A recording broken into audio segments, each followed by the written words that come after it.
Bonjour à tous.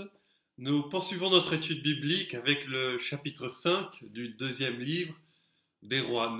Nous ne nous attarderons pas sur le miracle de la farine dans le pot, mais pouvons simplement noter que le thème de la mort est toujours présent, mais que la vie surgit par la puissance salvatrice de la parole de Dieu. Aussi, le récit qui suit celui-ci montre l'arrivée d'un homme pieux qui considère les prophètes comme les garants du culte à l'Éternel dans le royaume de l'or. En effet, il amène des pains de prémices, des pains d'orge, ainsi que du grain auprès d'Élisée et des prophètes. Et nous voyons là encore que Élisée est une figure de Christ, dans le sens où il va à nouveau accomplir un miracle. Et ici, c'est la multiplication des pains, donc pour 100 hommes. Mais nous poursuivons aujourd'hui avec le récit au sujet de Naaman. Versets 1 à 7, 2 Rois 5, versets 1 à 7. Naaman, chef de l'armée du roi de Syrie, jouissait de la faveur de son maître et d'une grande considération, car c'était par lui que l'Éternel avait délivré les Syriens. Mais cet homme fort et vaillant était lépreux.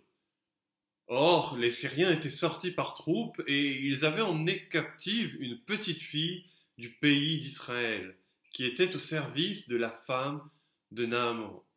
Et elle dit à sa maîtresse, « Oh, si mon Seigneur était auprès du prophète qui est à Samarie, le prophète le guérirait de sa lèpre. » Naaman alla dire à son maître, « La jeune fille du pays d'Israël a parlé de telle et telle manière. » Et le roi de Syrie dit, « Va, rends-toi à Samarie, et j'enverrai une lettre au roi d'Israël. » Il partit, prenant avec lui 10 talents d'argent, 6000 cycles d'or et 10 vêtements de rechange.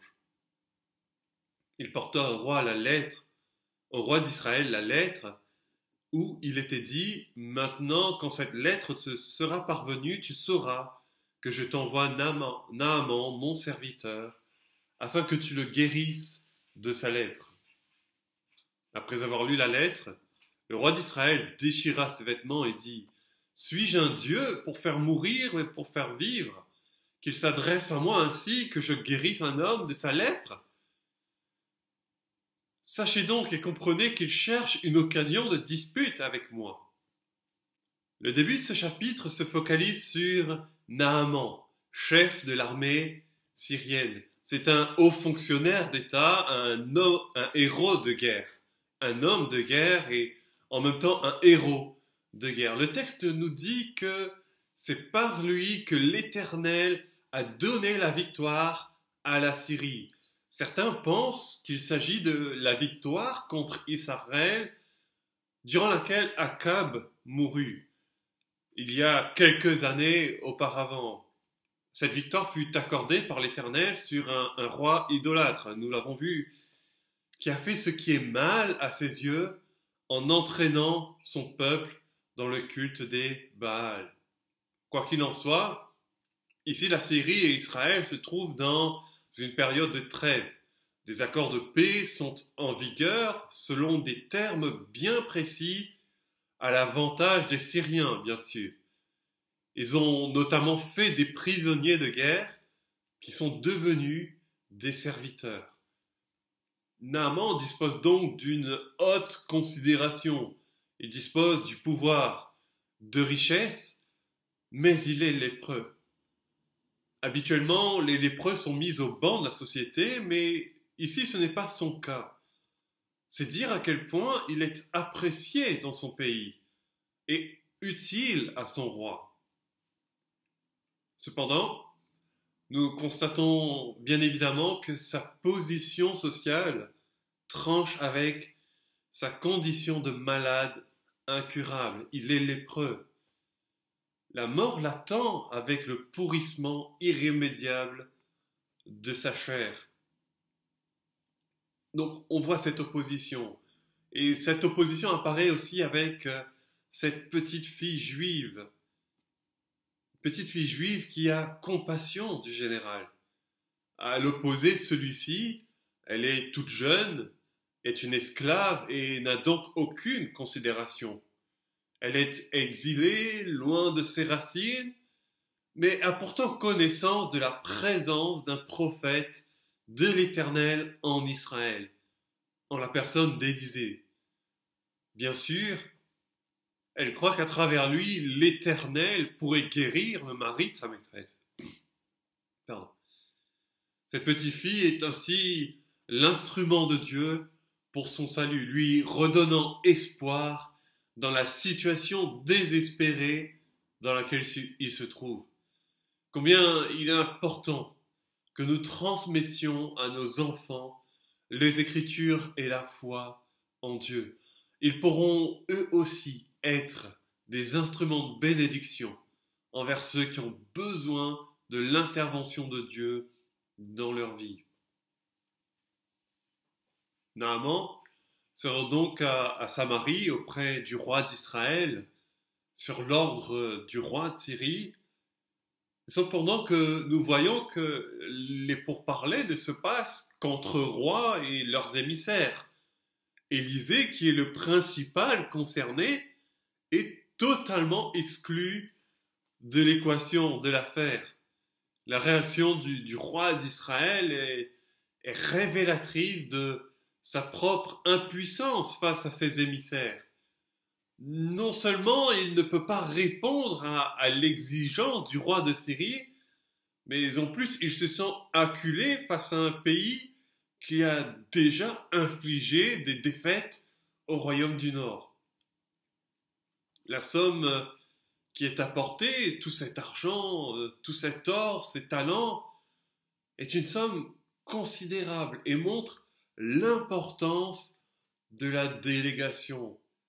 Donc pour Israël, pour le roi d'Israël, cette lettre constitue une sorte d'avertissement. Mais en même temps, c'est une méprise de la part des Syriens. Ils pensent que le roi d'Israël est capable de répondre à leurs exigences, comme un intermédiaire entre les Syriens et le prophète Élisée. Et par là, un intermédiaire avec Dieu lui-même. En outre, les Syriens pensent que l'argent peut acheter la faveur de Dieu comme le ferait leur Dieu païen face à une offrande. Ils semblent aussi croire que le domaine politique prime sur le domaine sacré, ce qui n'est pas du tout le cas. Et l'attitude de Naaman souligne cette idée. Un petit aparté, je parle du domaine sacré comme du domaine d'intervention de Dieu, pas des dieux qui ne sont que des idoles, mais du seul et unique Dieu que nous connaissons et servons. L'actualité montre et a montré que par le passé, les grands de ce monde pensent contrôler le monde, or Dieu seul est au contrôle de tout et rien ne se passe sans son consentement. Il y a une différence entre le domaine sacré, le domaine de Dieu, et le domaine profane, le domaine humain. Dans ces versets, nous voyons donc des chefs politiques, des chefs d'armée, des émissaires totalement ignorants de la vraie nature de l'Éternel et en même temps impuissants, soit face à la maladie, soit face à une possible crise politique. C'est alors qu'intervient Élisée. Verset 8. Lorsqu'Élisée, homme de Dieu, apprit que le roi d'Israël avait déchiré ses vêtements, il envoya dire au roi: « Pourquoi as-tu déchiré tes vêtements? Laisse-le venir à moi, et il saura qu'il y a un prophète en Israël. » Naaman vint avec ses chevaux et son char, et il s'arrêta à la porte de la maison d'Élisée. Élisée lui fit dire par un messager: « Va, et lave-toi 7 fois dans le Jourdain. Ta chair redeviendra saine, et tu seras pur.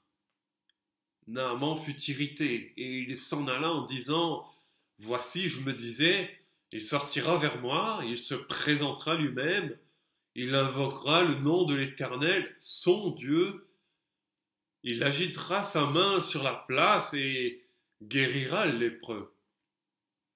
Les fleuves de Damas, l'Albana et le Parpar ne valent-ils pas mieux que toutes les eaux d'Israël? Ne pourrais-je pas m'y laver et devenir pur? Et il s'en retournait et partait, avec fureur. Mais ses serviteurs s'approchèrent pour lui parler, et ils dirent, mon père, si le prophète t'eût demandé quelque chose de difficile, ne l'aurais-tu pas fait? Combien plus dois-tu faire ce qu'il t'a dit? Lave-toi et tu seras pur. Il descendit alors et se plongea 7 fois dans le Jourdain, selon la parole de l'homme de Dieu, et sa chair redevint comme la chair d'un jeune enfant, et il fut pur. Naaman se retourna vers l'homme de Dieu avec toute sa suite. Lorsqu'il fut arrivé, il se présenta devant lui et dit, voici, je reconnais qu'il n'y a point de Dieu sur la terre, si ce n'est en Israël. Et maintenant, accepte, je te prie, un présent de la part de ton serviteur. Élisée répondit, l'Éternel dont je suis le serviteur est vivant, je n'accepterai pas. Naaman le pressa d'accepter, mais il refusa. Alors Naaman dit, puisque tu refuses, permets que l'on donne de la terre à ton serviteur. Une charge de 2 mulets, car ton serviteur ne veut plus offrir à d'autres dieux ni holocauste ni sacrifice. Il n'en offrira qu'à l'Éternel.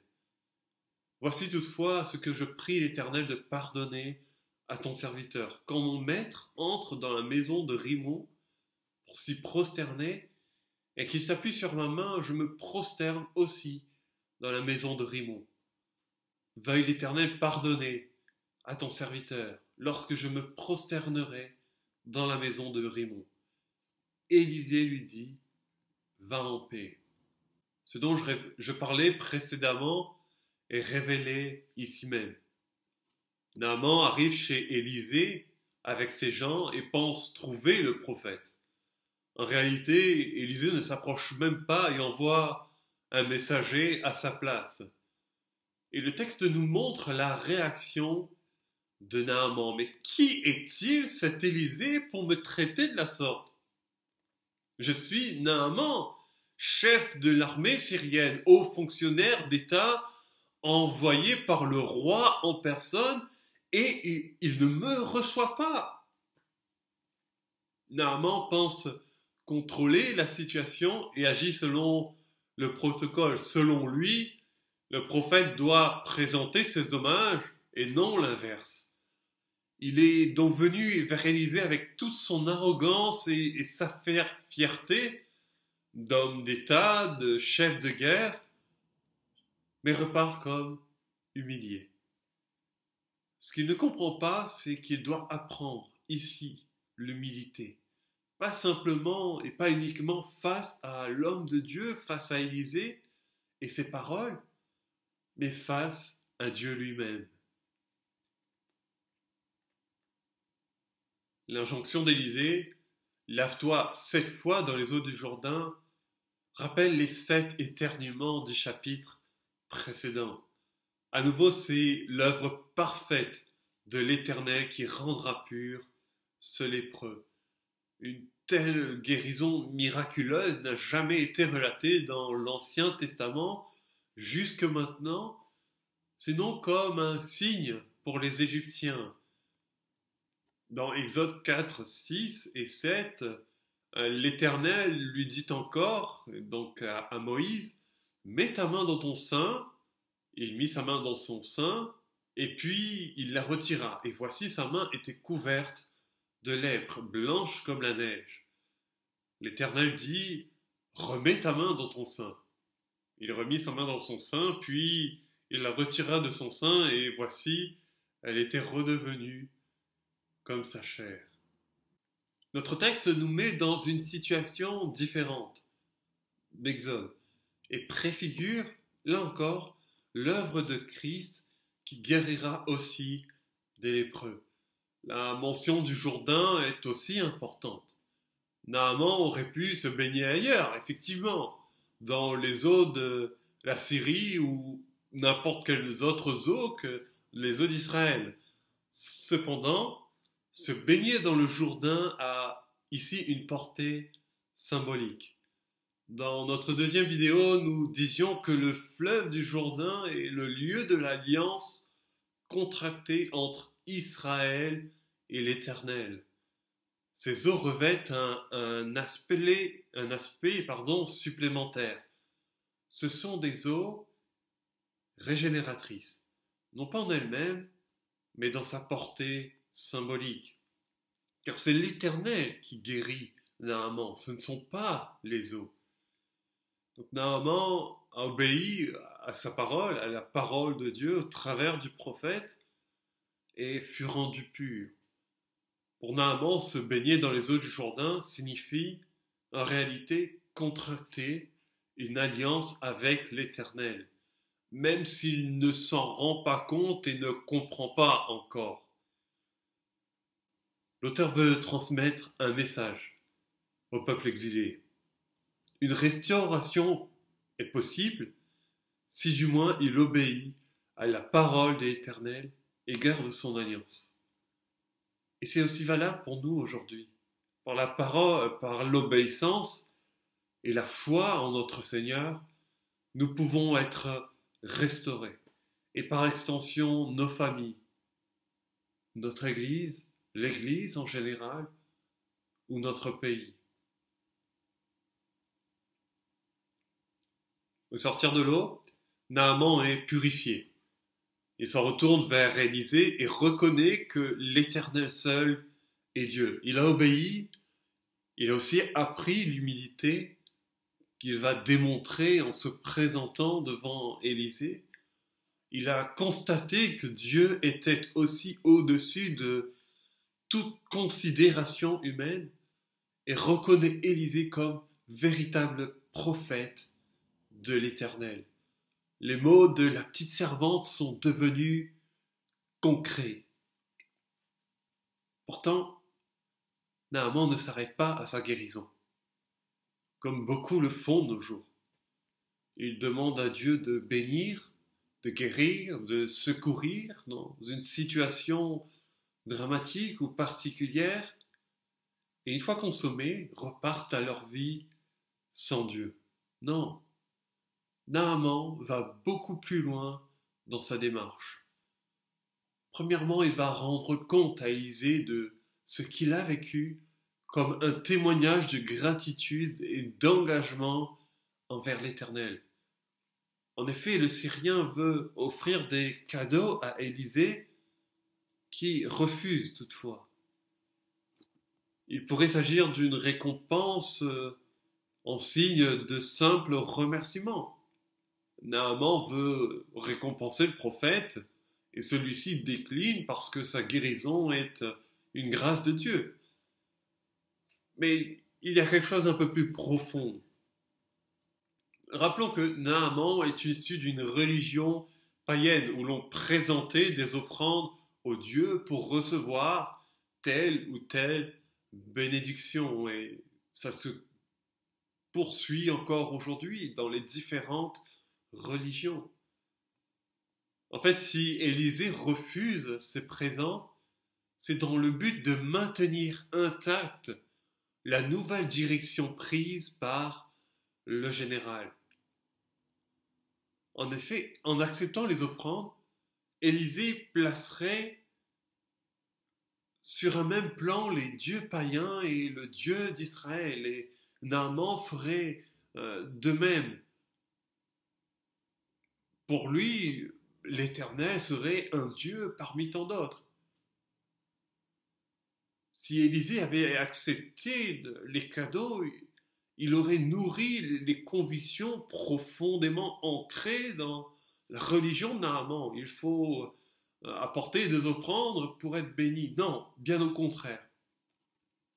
Élisée se doit d'asseoir dans le cœur du Syrien que l'Éternel seul est Dieu, que l'alliance contractée avec lui est basée non sur des offrandes ou des mérites, mais sur l'obéissance à ses commandements. Enfin que c'est en croyant dans la parole de l'Éternel que cette alliance sera maintenue, même loin du territoire d'Israël. Ainsi, Élisée fait preuve d'une grande sagesse et d'intelligence spirituelle. Il sait qu'en agissant de telle ou telle manière, il va soit semer le doute, soit au contraire renforcer sa foi. C'est aussi un message transmis au peuple exilé et tout à fait valable pour nous aujourd'hui. Pour vous comme pour moi également. C'est un enseignement qui m'est rappelé aussi à travers ce récit. Lorsque nous témoignons de l'Évangile, nos paroles et nos actions peuvent favoriser ou au contraire desservir l'Évangile et le royaume de Dieu. Alors prenons garde, parce qu'il en va du salut de ceux qui nous écoutent et de ceux qui nous regardent, de ceux que nous côtoyons tous les jours.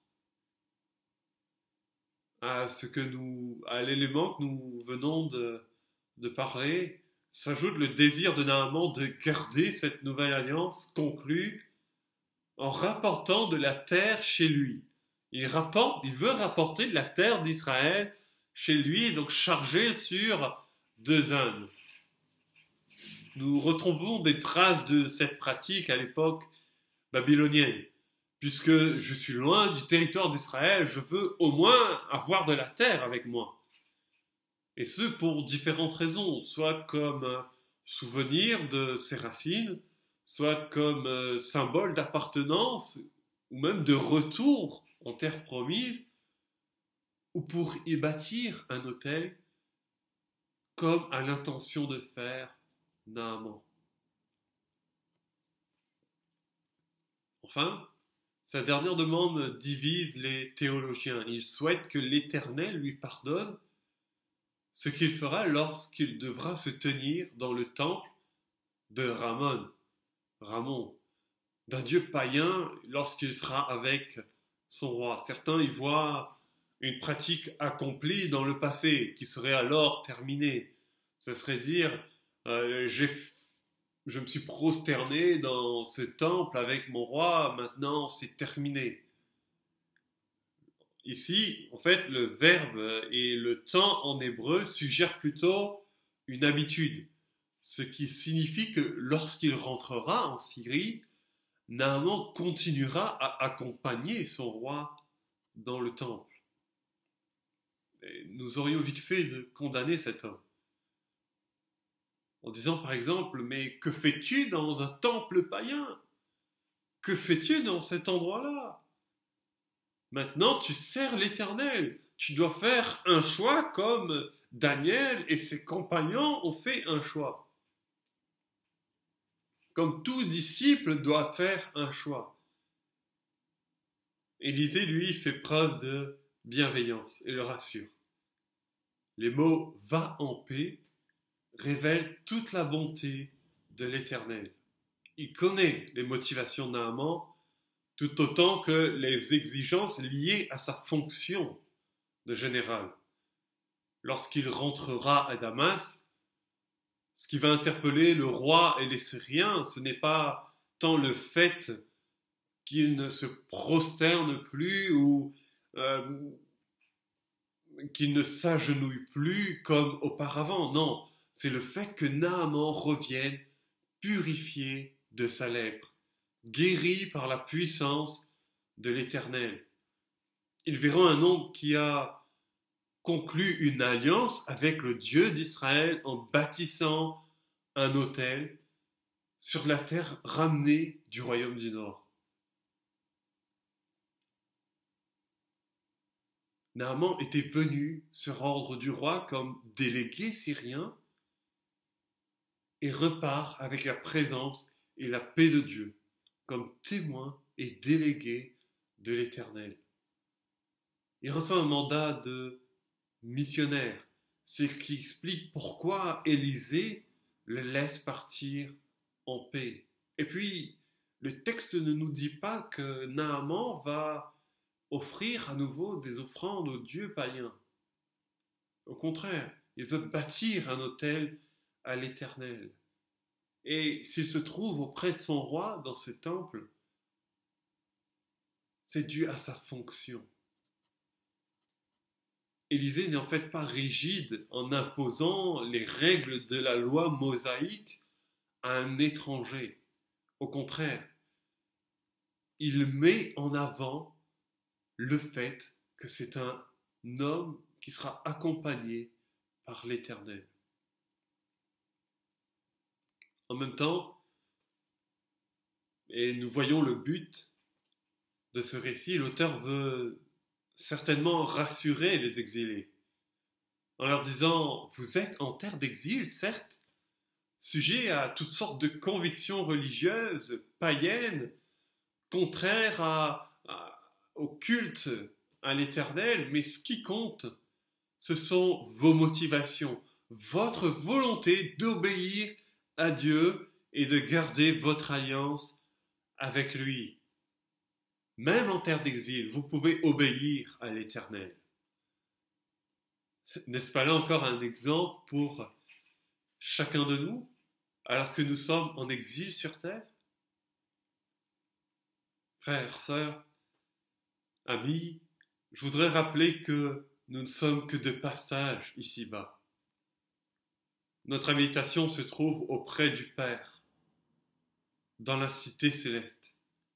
Oui, nous devons faire face à toutes sortes de comportements, de convictions contraires à la volonté de Dieu. Pourtant, nous sommes des délégués du royaume de Dieu, mais destinés à retourner auprès de lui.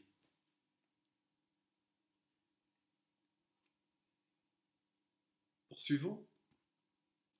Lorsque Naaman eut quitté Élisée, et qu'il fut à une certaine distance de Géasi, serviteur d'Élisée, homme de Dieu, se dit en lui-même, voici mon maître a ménagé Naaman ce Syrien en n'acceptant pas de sa main ce qu'il avait apporté. L'Éternel est vivant, je vais courir après lui et j'en obtiendrai quelque chose. Et Géasi courut après Naaman. Naaman, le voyant courir après lui, descendit de son char pour aller à sa rencontre et dit, tout va-t-il bien?